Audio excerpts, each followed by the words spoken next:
Hello मेरे प्यारे कृषि साथियों, आज अपन चर्चा करने वाले हैं कृषि पर्यवेक्षक भर्ती 2026 का एग्जाम लग चुका है। अब बच्चों के सामने बहुत सारी दुविधाएं आ रही है और बहुत सारे हताश, निराश और टेंशन हो रही है। टेंशन किस चीज के लिए?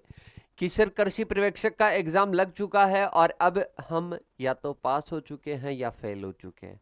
कई बच्चों को ये नहीं पता है अभी तक की कट ऑफ कितनी जाएगी। कई बच्चों को यह है कि फाइनली सर हम फेल हो चुके हैं। हम इस जंग को नहीं जीत पाए हैं। बहुत मेहनत की हमने और इसके बाद में भी हम नहीं जीत पाए।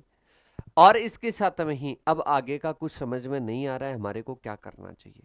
तो ये वीडियो ओनली उन बच्चों के लिए नहीं है जो फेल हुए हैं, ये उनके लिए भी है जो पास होने का दावा कर रहे हैं। इसके साथ में ही आगे क्या करना चाहिए इसके बारे में भी बात करने वाले हैं। और एक छोटी सी लाइन में बताना चाहूंगा कि समय के साथ में बदलाव करना बहुत ज्यादा जरूरी है। आज इस वीडियो का क्या रहेगा बेटा जी? इस वीडियो का शीर्षक रहेगा, टाइटल रहेगा, ये वीडियो हर एक बच्चे के लिए रहेगी। और इसके साथ में पहले चाहे वो ब्राइट एग्रो क्लासेस से कभी जुड़ा हो नहीं जुड़ा हो, इस वीडियो को समय निकाल कर देख लेना। वरना मैं इतना दावा कर सकता हूं कि आपको बाद में समय निकाल कर ये वीडियो देखने की जरूरत पड़ेगी। वरना फिर इसमें जो पछतावा बताया जाएगा वो आप पछतावा कर रहे होंगे आगे इन फ्यूचर। कि सर ऐसा क्या बताने वाले हो इस वीडियो में? इस वीडियो में बहुत सारी बातें बताने वाला हूं, हकीकत बताने वाला हूं बेटा जी, जो आप सभी को देखना है। कि सर हकीकत क्यों बता रहे हो? हकीकत इसलिए बताना पड़ रहा है क्योंकि आप सभी जो हो, जिस फैमिली से बिलोंग करते हो, जिस वातावरण से आते हो, जिस बैकग्राउंड से आते हो, उसी से मैं आता हूं। और उस फैमिली का नाम है फार्मर फैमिली। फार्मर फैमिली में अगर मैं बात करता हूं 18 से 25 की उम्र में सफल होना बहुत ज्यादा जरूरी हो जाता है। और कई फैमिली ऐसी है जिसमें 18 से 23 की उम्र में सफल होना बहुत ज्यादा जरूरी है। कि सर सफलता का क्या नाम है? सफलता का नाम है कि कोई अर्निंग का सोर्स जरूर होना चाहिए, कमाई का स्रोत होना चाहिए। कि सर हमने बड़ी से बड़ी कोचिंग से तैयारी करके देख लिया, हमारा सिलेक्शन नहीं हुआ। हमने छोटी से छोटी कोचिंग से तैयारी करके देख लिया, सिलेक्शन नहीं हुआ। मीडियम से भी कर लिया, सिलेक्शन नहीं हुआ। अब क्या करना चाहिए हमारे को? कोचिंग भी देख ली, सेल्फ स्टडी भी देख ली, नोट्स भी देख लिए, बुक्स भी देख ली, सारी चीजें देख ली। अब हमारे को करना क्या चाहिए? क्या हमने कुछ गलतियां ऐसी की है जिनकी वजह से हमारा सिलेक्शन नहीं हुआ, या हम ऐसे इन्वायरमेंट में थे जिससे हमारा सिलेक्शन रुका, या फिर हमारे को तैयारी करना ही नहीं चाहिए था? क्या गलतियां रही सर? इस वीडियो में हमारे को बता दीजिएगा। जी हाँ साथियों, बताऊंगा। और इसके साथ में विथ इमोशन ये वीडियो रहने वाली है।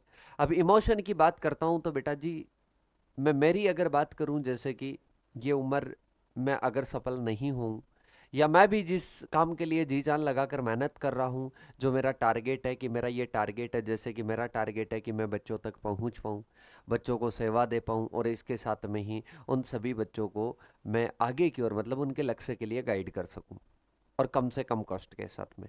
फिर भी अगर मैं इसमें असफल हो जाता हूं तो मेरे को पता है मेरे को कितना दुख होता है। और ऐसा ही अगर मैं बात करूं, ऐसी ही मेहनत आप कर रहे थे, जी जान लगाकर कर रहे थे, मैं तो कहता हूं कि मेरे से भी ज्यादा मेहनत आपने की है। और उस मेहनत का जब रिजल्ट नहीं आता है तो दुख होता है। ये जायज सी बात है बेटा। और इसके साथ में ही कि सर आज हमारे को आगे की हकीकत बता दो बेटा। हकीकत मैं पहले भी बता चुका हूं। और आप कोई भी साथी अगर ब्राइट एग्रो क्लासेस से जुड़े हुए हो तो पहले की 3 साल की वीडियो आप उठाकर देख लेना, पढ़ाई हुई वीडियो उठाकर देख लेना। उसमें एक ही चिल्ला चिल्ला कर बात कह रहा था, कॉन्सेप्चुअल पढ़ो बेटा, रटो मत, रटो मत, रटो मत, रटो मत। और आज भी यही कहूंगा, रटो मत बेटा। समय के साथ में चेंज करना बहुत ज्यादा जरूरी है। कि सर क्यों जरूरी है?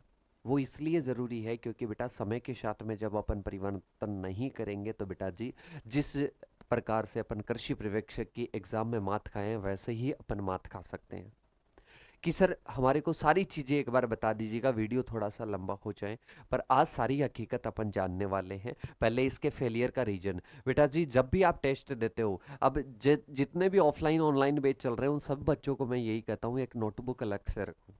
उस नोटबुक में खुद का और इसके साथ में ही जो भी आप तैयारी कर रहे हो उसका एनालिसिस ज़रूर करें।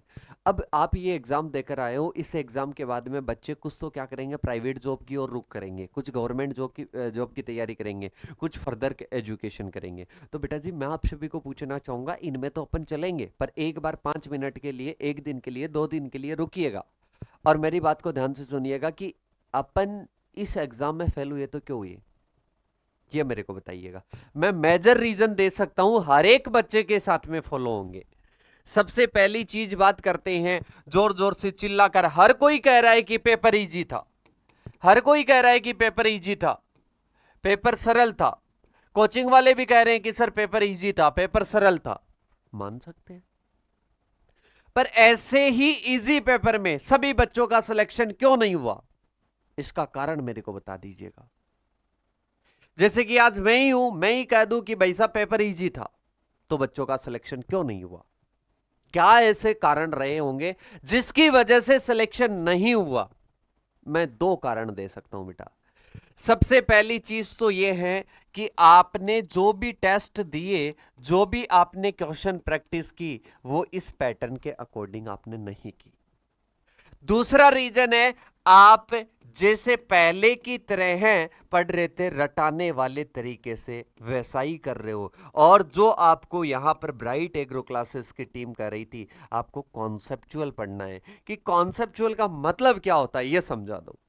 बेटा कोई भी टॉपिक है उसको आप रटो मत, उसको समझो। क्रॉप रोटेशन को रट लिया कि क्रॉप रोटेशन क्या होता है, एक वर्षीय क्या होता है, द्विवर्षीय क्या होता है, त्रिवर्षीय क्या होता है, बहुवर्षीय क्या होता है, सारी चीजें हमने समझ ली। 4 वर्षीय वाला भी पढ़ लिया, सब पढ़ लिया, खरपतवारें पढ़ ली, और वहां पर क्वेश्चन आए concept based, theory based. Sir वो तो हमने पढ़े ही नहीं है।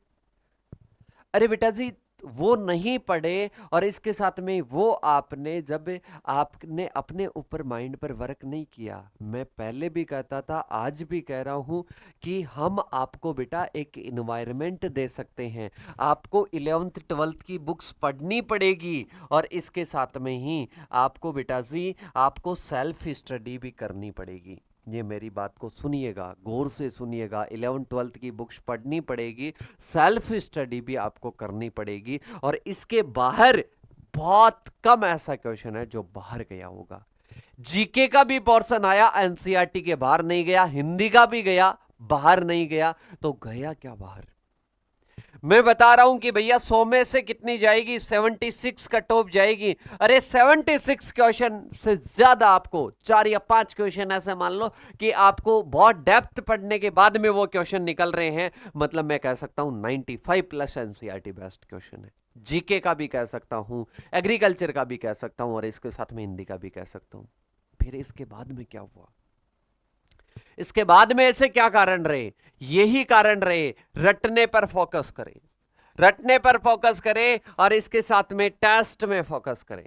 और इसके साथ में ही मेरे साथी क्या करने लगे बेटा, बैच कंप्लीट हो जाए, इसके बाद में एक और बैच चलेगा, इसके बाद में एक और बैच चलेगा, एक और बैच चलेगा, बैच पर बैच कंप्लीट हो गए। पर यह नहीं कि इतने लाखों की भीड़ है, और इस लाखों की भीड़ में कैसे बच्चे कंप्लीट करेंगे उनको यह भी सिखाया जाए, उनको कॉन्सेप्ट बेस्ड उनको पढ़ाया जाए, उनको उनकी स्किल्स के लिए गाइड किया जाए। बेटा जी आज का जमाना यह है, पढ़ने के साथ साथ में स्किल्स पर काम करना ही पड़ेगा।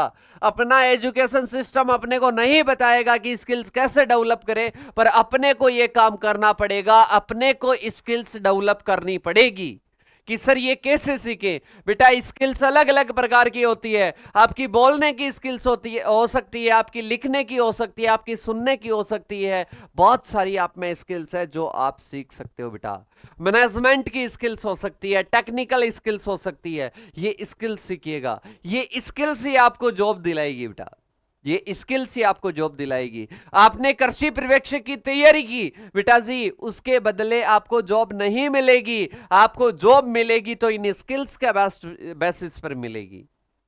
अब मैं आपको बताता हूं बेटा जी, आज का युग कैसा है कि आप कोई भी तैयारी करो, उसमें आप क्या करो, आप तैयारी के साथ साथ में अपनी स्किल्स पर काम करो। आप दूसरा ऑप्शन रखो बेटा, आप दूसरा ऑप्शन रखो, और इसके साथ में ही जब आप स्किल्स अपने कौशल पर काम करोगे तभी आपको आगे बढ़ने का मौका मिलेगा बेटा। अन्यथा इसी जाल में फंसे रहोगे, 30 साल कब निकल जाएगी पता नहीं चलेगा। फिर प्राइवेट सिस्टम में जाओगे, वहां पर 10,000 रुपए की सैलरी आपको थमाई जाएगी।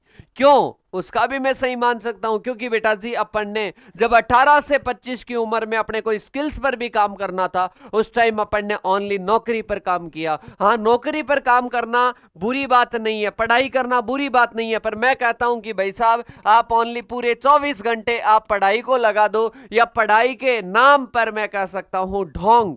क्योंकि भैया 24 घंटे पूरे पढ़े नहीं जा सकते। आपको पता है कि सर 24 घंटे में से कितने 8 घंटे पढ़े होंगे, 8 घंटे घूमे फिरे होंगे, 8 घंटे सोए होंगे। अरे बेटा जी, इसमें से कुछ टाइम आप अपनी स्किल्स के लिए निकाल दो। ये बेरोजगारी का दौर है बेटा, ये बेरोजगारी का दौर है, इसमें खुद को संभलना पड़ेगा। कोई और संभालने नहीं आएगा आपको, ना सरकार आएगी ना कोई और आएगा, आपको संभलना पड़ेगा।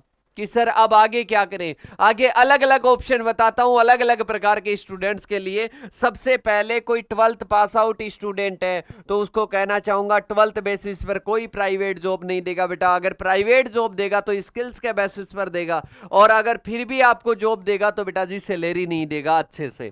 तो सबसे पहले ध्यान रखिएगा, अगर आप बेटा 12th पास आउट हो, एग्रीकल्चर से हो, तो बीएससी एग्रीकल्चर आप करिएगा, और ये 4 ईयर का प्रोग्राम होता है। मैं कहता हूं कि अगर ये कोई स्टूडेंट सही ढंग से करता है, मतलब रटने वाले तरीकों को छोड़कर कॉन्सेप्ट बेसिस पर करता है, तो भैया जी आपके लिए ये बेस्ट अपॉर्चुनिटी है। ये 4 ईयर का प्रोग्राम आपको ज्वाइन करके और इसके बाद में आपकी अपनी स्किल्स पर आपको ध्यान देना है, ताकि प्राइवेट जॉब में भी अपन अच्छे से जा सके। अब की सर ये कैसे मिलेगा? ये 2 एंट्रेंस के माध्यम से मिलेगा, जेट और सीयूटी। कि सर अब तो टाइम कम बचा है, सीयूटी का फॉर्म नहीं बचा, जेट का बात करते हैं तो सर जेट में टाइम लगेगा।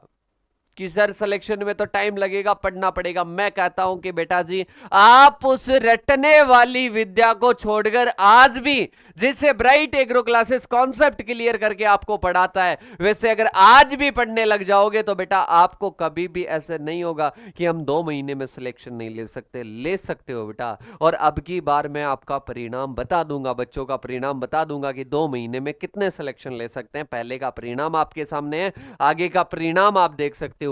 तो देखिएगा बेटा, ये बीएससी एग्रीकल्चर का आप प्रोग्राम करो, इसके बाद में 2 ईयर की आपकी एमएससी होती है, फिर 3 ईयर की पीएचडी होती है। आगे की फर्दर एजुकेशन पर ध्यान दो बेटा। तभी अब की सर हमारी फैमिली की कंडीशन ठीक नहीं है, मैं क्या करूं बेटा जी? फैमिली की कंडीशन 12 साल, जब अपन जैसे कि आज आपकी एज क्या है कि सर 18 ईयर है, और कई बोलेंगे 20 ईयर है, कई 22 ईयर। जब अपन ने 22 साल तक कुछ नहीं किया तो बेटा आप 3-4 साल और रुक जाइएगा।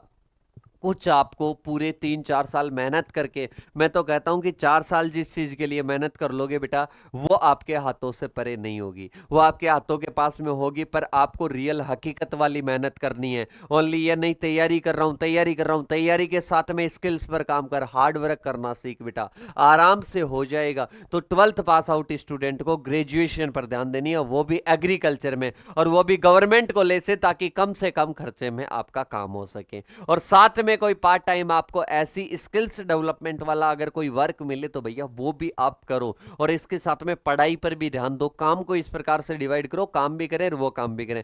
आप अदर कंट्रीज की अगर एजुकेशन सिस्टम की बात करोगे, वहां पर पढ़ाई के साथ में स्किल्स पर काम होता है और वो पैसे भी कमाते हैं। तो बेटा इंडिया में इसको क्या माना जाता है? एक पाप अन्याय की तरह माना जाता है कि भाई साहब पढ़ता हुआ व्यक्ति क्या कर रहा है? पढ़ता हुआ व्यक्ति अगर कोई जॉब कर रहा है, कोई काम कर रहा है, तो वो गरीब है, उसके पास में पैसे नहीं है। ऐसा नहीं होता है। और वहां पर अगर कोई कर रहा है तो वो बोलते हैं कि ये होनहार स्टूडेंट है, ये स्किल्स पर काम करने वाला स्टूडेंट है। पर यहां का अलग रहता है बेटा जी। लोगों की सोच पर आपको नहीं जाना है, आपको अपने ऊपर जाना है कि अपने आपका अपने को डेवलपमेंट करना है। इसके बाद में कोई स्टूडेंट है कि सर यूजी कर रखी है, बेटा यूजी अपन ने कर ली और इसके बाद में भी अपन किसी ना किसी जॉब की तैयारी कर रहे हैं। मैं कहता हूं कि आप 2 ईयर लगाइएगा, अपने आप पर 2 ईयर लगाइएगा, और जो अपने फाउंडेशन है, फाउंडेशन की बात करते हैं, बीएससी एग्रीकल्चर में एक फाउंडेशन होता है बेटा, और फाउंडेशन की बात करते हैं जिसमें आपको क्या किया जाएगा, जिसमें आपको WO, pre PG, CUET, PG, IBPS, FO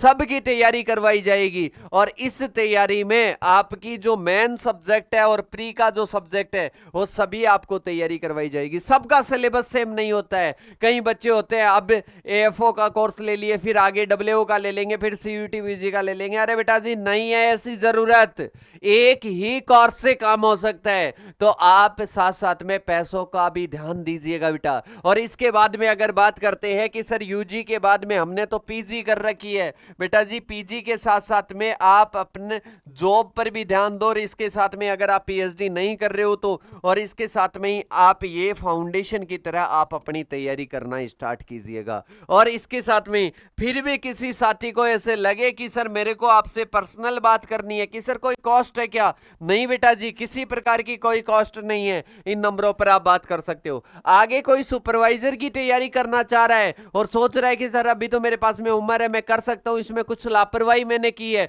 तो आगे तैयारी करना चाहते हैं, कॉन्सेप्ट बेस्ड करनी है, सेल्फ स्टडी पर ध्यान देना है, 11 12th की बुक्स पर ध्यान देना है, उसके बेसिस पर कोई कॉन्सेप्ट क्लियर करके पढ़ाए, वहां से आपको पढ़ाई करनी है। और ब्राइट एग्रो क्लासेस आपको जी जान लगाकर इसी प्रकार से तैयारी करवाएगा। चाहे 2 ईयर बाद में आपकी एग्जाम लगे, 2 ईयर तक आपको क्या दिया जाएगा बेटा, उसका एक्सेस दिया जाएगा। कोई भी बेच रहेगा तो आपको घबराना नहीं है। आपकी ब्राइट एग्रो क्लासेस की टीम आपके साथ में है, ये नंबर आपको दिए जा रहे हैं, कभी कोई भी नीड पड़े, कुछ भी पूछना है बेटा, पर्सनल नंबर है, इन पर बात कर सकते हो एनी टाइम, मैं आपसे बात करूंगा। और कभी फोन भी ना उठाऊं, दूसरे टीम वाले उठाएं तो बता देना कमलेश्वर से बात करनी है, वो बात करवाएंगे। और इसके बाद में अपन बेटा सारी चीजों पर चर्चा करेंगे। आपके कोई भी समस्या है बेटा, अब समस्याओं का अपन गुणगान नहीं कर सकते, अब अपने को जी जान लगाकर मेहनत करनी पड़ेगी। और वही कहावत ध्यान रखना, वही अपना शीर्षक रहेगा,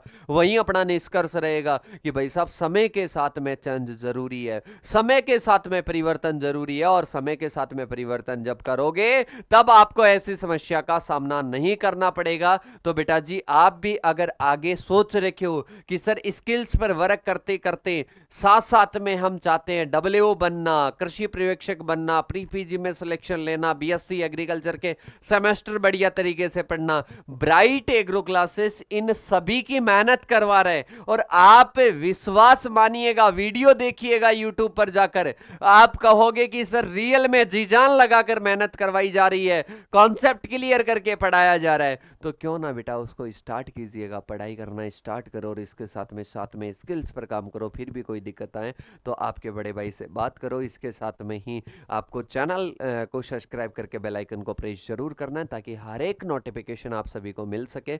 मिलते हैं नेक्स्ट सेशन के साथ में, तब तक के लिए थैंक यू सो मच। जय जवान जय किसान साथी।